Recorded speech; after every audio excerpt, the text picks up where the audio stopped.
Abu Jahal adalah orang yang paling keras memusuhi Rasulullah dan orang-orang mukmin. Tetapi Allah selalu menyelamatkan Rasulullah dari gangguannya.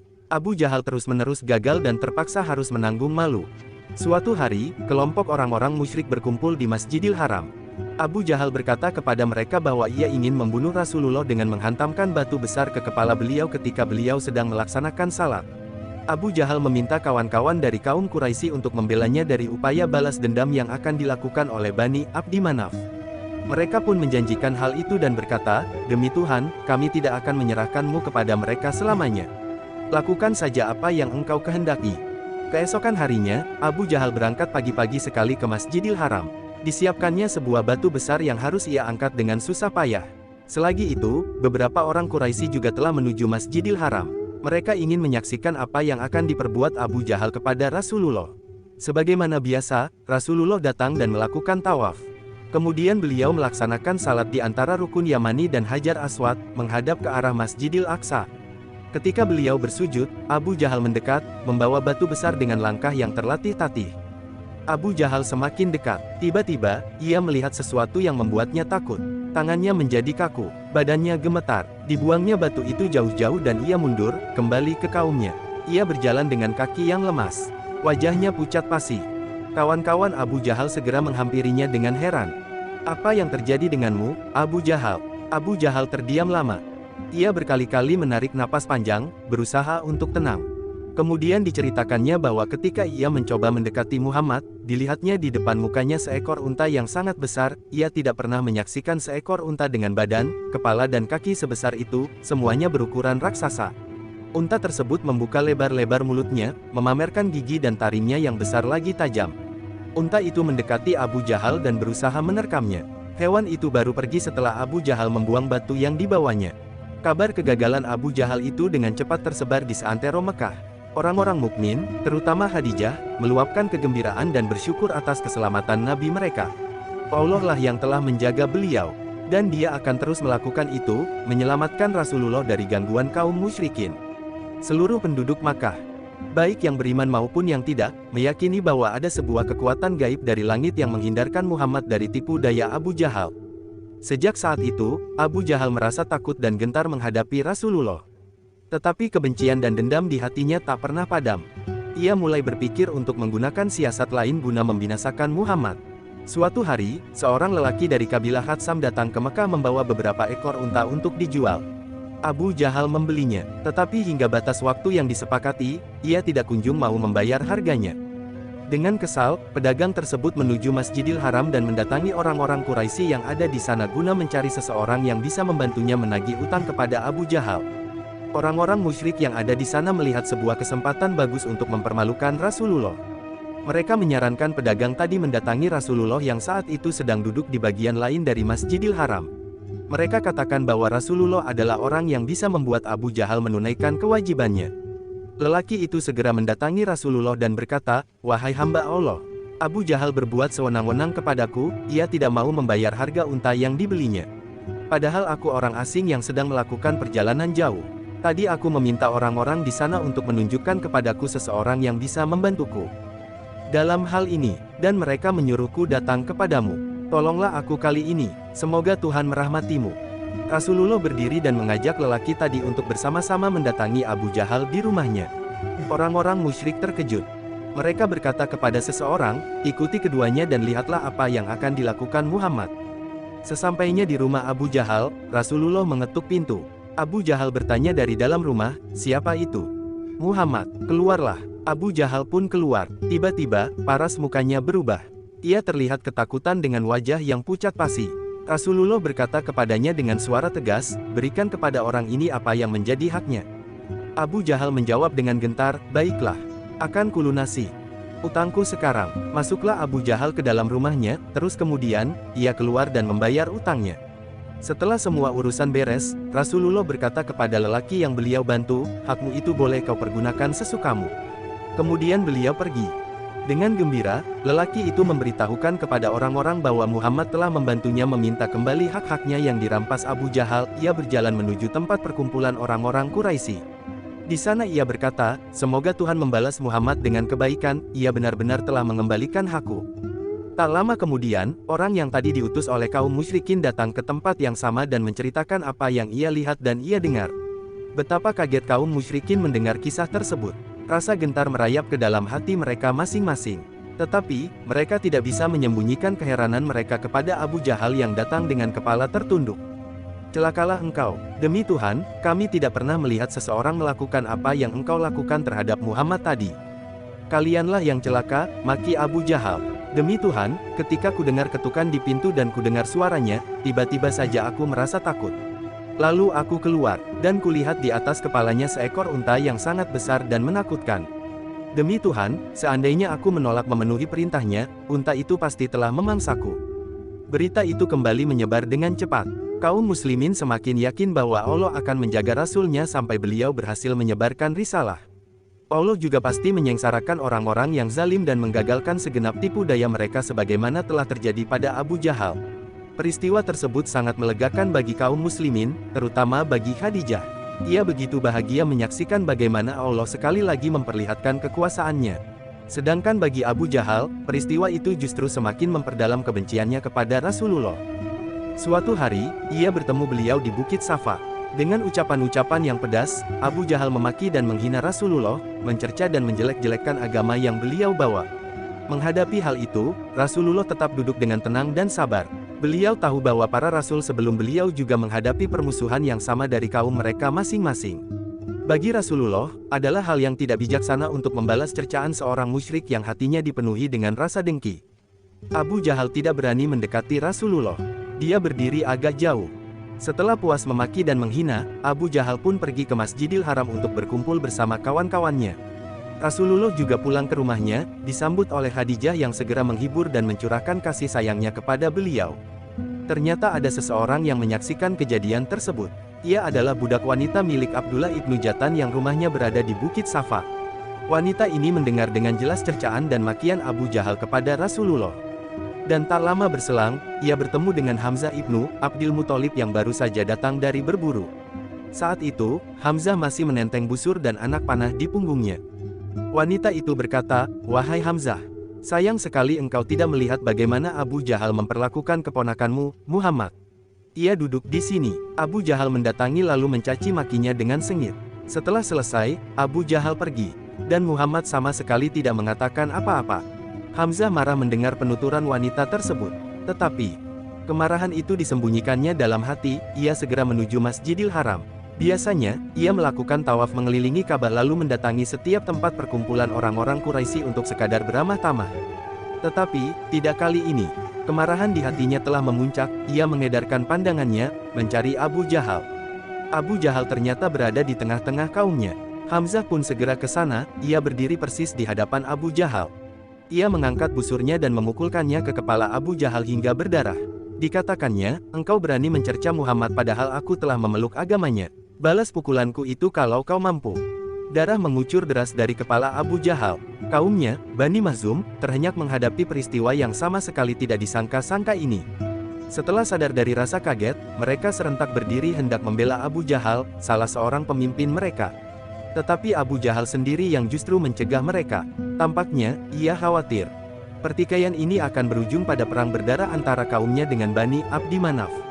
Akhirnya, ia hanya berkata kepada para pengikutnya, "Lepaskan Hamzah.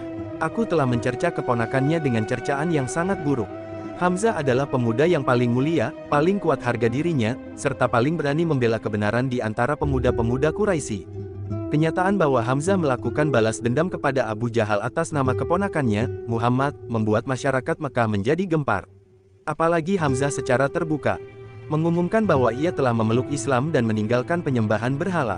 Tidak ada seorang pun yang berani menentangnya saat itu.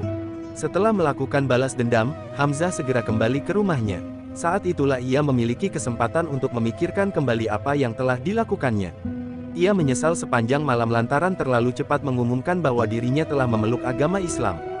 Keesokan harinya, Hamzah menuju Ka'bah pagi-pagi sekali untuk melaksanakan tawaf dan memohon kepada Tuhan agar dia menunjukinya jalan yang lurus. Ternyata Allah melapangkan hatinya untuk menerima Islam. Tentang gejolak batinnya itu Hamzah bercerita, "Saat itu, kemarahan menguasai diriku dan aku terlanjur mengucapkan pengakuanku. Aku menyesal telah meninggalkan agama nenek moyangku. Semalaman aku merasa ragu dan tak bisa tidur. Kemudian aku pergi menuju Ka'bah. Kumohon Allah berkenan memberikan petunjuknya dan menghilangkan keraguan dari hatiku. Tak lama setelah aku berdoa, kurasakan keraguan itu sama sekali lenyap. Hatiku dipenuhi oleh keyakinan yang teguh. Maka kudatangi Rasulullah dan kuceritakan semua hal yang kualami. Beliau berdoa agar Allah memantapkan hatiku. Dalam riwayat lain disebutkan bahwa Hamzah berkata kepada Rasulullah, "Aku bersaksi bahwa engkau benar. Sebarkanlah agamamu ini secara terang-terangan. Demi Allah, tidak ada sesuatu pun yang ingin kumiliki di kolong langit ini selama aku masih memeluk keyakinan yang sesat."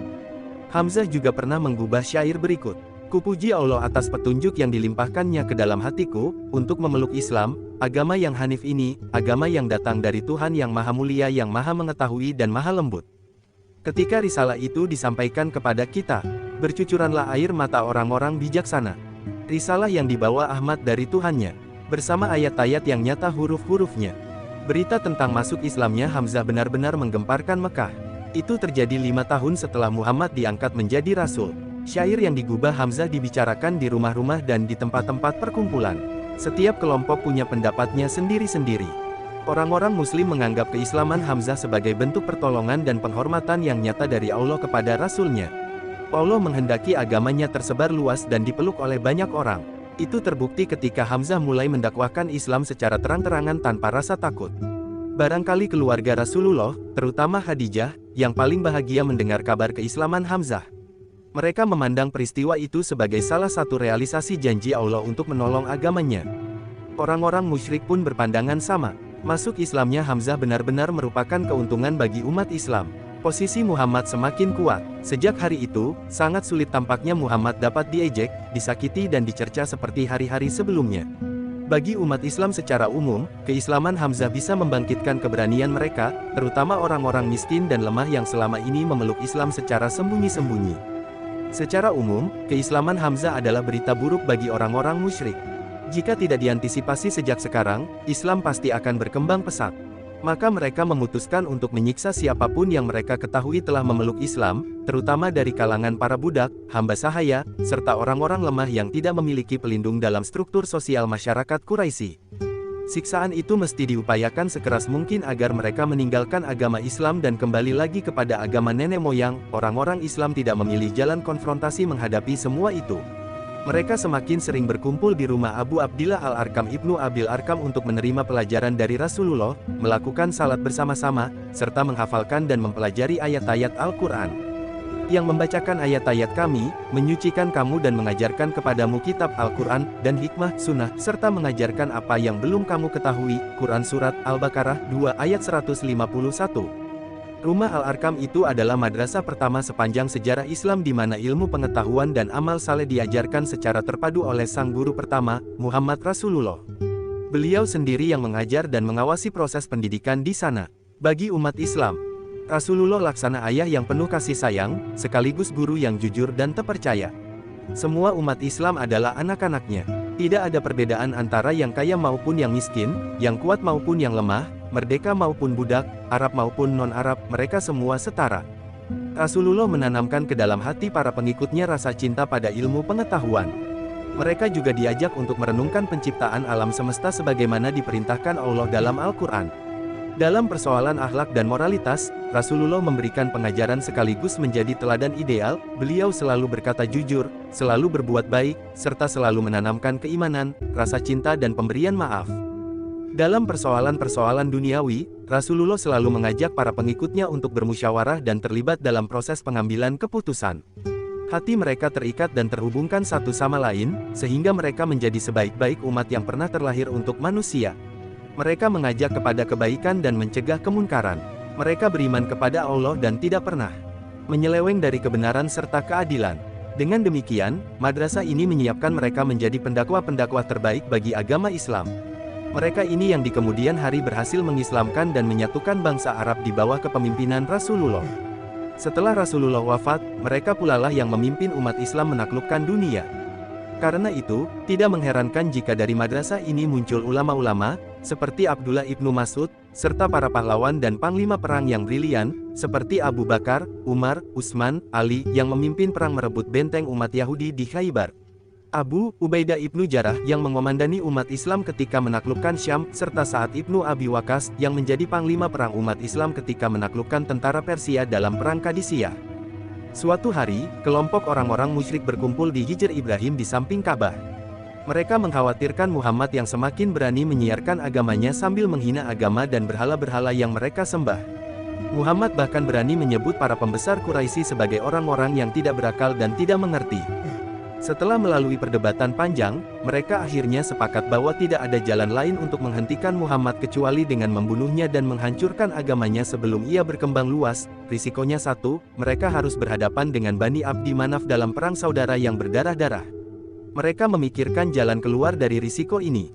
Akhirnya, diambil kesepakatan bahwa mereka harus bersatu. Skenarionya, ketika Muhammad memasuki Masjidil Haram, mereka akan menyerangnya bersama-sama, menusuk dan memukulnya sampai ia terbunuh. Kesempatan ini membuat mereka lega. Di depan patung-patung yang mereka sembah di sekitar Ka'bah, mereka bersumpah akan bersatu padu melaksanakan rencana tersebut. Mereka mengira tidak ada orang yang mengetahui rencana yang telah matang itu. Tetapi Allah berkehendak untuk menggagalkan tipu daya mereka. Fatimah Az-Zahra, putri Rasulullah Shallallahu Alaihi Wasallam, ternyata mendengar apa yang mereka rencanakan. Ia segera berlari pulang. Dipeluknya ibunya, Khadijah, dengan air mata yang bercucuran. Semakin lama, tangisnya semakin menjadi-jadi. Akhirnya, Khadijah mengajaknya menemui Rasulullah. Rasulullah menghadapi istri dan putri beliau dengan tenang. Beliau bertanya-tanya, apa yang ada dalam benak putrinya yang baru berusia 11 tahun itu. Akhirnya, Fatimah bercerita, orang-orang Quraisy telah menyusun sebuah rencana untuk membunuhmu. Kalau engkau terlihat oleh mereka, mereka akan segera melakukannya. Setiap orang dari mereka telah mengetahui bagian mana yang harus dipertanggungjawabkan dari darahmu. Rasulullah tidak terkejut mendengar berita itu. Beliau tetap tenang dan yakin akan pertolongan Allah. Beliau menyuruh Fatimah membawakan air untuk berwudu. Melihat ketenangan ayahnya, Fatimah pun ikut merasa tenang. Diambilnya air sebagaimana diperintahkan ayahnya. Setelah berwudu, Rasulullah segera keluar menuju Ka'bah. Beliau terlihat begitu agung dan berwibawa. Tatkala orang-orang musyrik itu melihat Rasulullah, seketika itu wajah mereka menjadi pucat. Mereka menundukkan muka, tidak berani memandang Rasulullah yang berjalan menuju mereka. Semua rencana yang telah mereka sepakati seakan-akan tidak pernah ada. Semua diam, tidak mampu bergerak. Rasulullah terus berjalan dengan tenang seakan tidak terjadi apa-apa. Begitu tiba di hadapan mereka, Rasulullah membungkuk dan meraup segenggam pasir dari tanah. Pasir itu beliau lemparkan kepada mereka setelah beliau berucap, terhinalah wajah-wajah kalian. Setiap orang yang terkena lemparan itu, di kemudian hari, tewas terbunuh pada perang Badar dalam keadaan kafir. Rasulullah akhirnya pulang, disambut dengan gembira oleh Khadijah dan Fatimah yang semenjak lama menunggu beliau dengan hati cemas. Peristiwa tersebut, dan peristiwa-peristiwa lain yang pernah terjadi, menunjukkan keberanian dan kepribadian Rasulullah yang sangat kuat. Tetapi, beliau sebetulnya tidak pernah menggunakan kekuatan yang diterimanya dari Allah itu kecuali dalam keadaan yang benar-benar memaksa. Beliau lebih banyak bersabar dan menanggung semua penghinaan, seperti yang terlihat ketika beliau dicerca habis-habisan oleh Abu Jahal di Bukit Safa. Kesabaran beliau itu terbukti membawa hikmah tersendiri. Perlakuan buruk yang beliau terima dari Abu Jahal justru dibalaskan oleh Hamzah. Bahkan, lebih dari itu, Hamzah akhirnya juga memeluk Islam. Kita juga bisa memandang peristiwa tersebut dari perspektif yang sedikit berbeda. Fatimah saat itu baru berusia 11 tahun. Dialah yang membocorkan rencana kaum kafir Quraisy. Pertanyaannya, apakah kehadirannya di Masjidil Haram saat itu merupakan suatu kebetulan? Atau, Khadijahkah yang menyuruh putrinya itu untuk mengintai pembicaraan orang-orang Quraisy sebelum Rasulullah keluar rumah agar beliau terhindar dari segala rencana jahat mereka? Secara pribadi, kami lebih condong untuk membenarkan pendapat yang terakhir. Allah lah yang memberi Khadijah petunjuk untuk menjaga Rasulullah, suaminya tercinta. Petunjuk Allah itu diterima oleh jiwanya yang suci dan mata hatinya yang tajam. Di zaman kita ini, kemampuan tersebut biasa kita sebut dengan indera keenam, yang dianugerahkan Allah kepada siapapun yang Dia kehendaki. Salah satu faktor yang membuat kita cenderung berpendapat bahwa Khadijah lah yang mengutus Fatimah ke tempat-tempat perkumpulan orang-orang musyrik itu adalah firman Allah. Sesungguhnya kami memelihara engkau Muhammad dari kejahatan orang yang memperolok-olokkan engkau. Quran Surat Al-Hijr 15 ayat 95.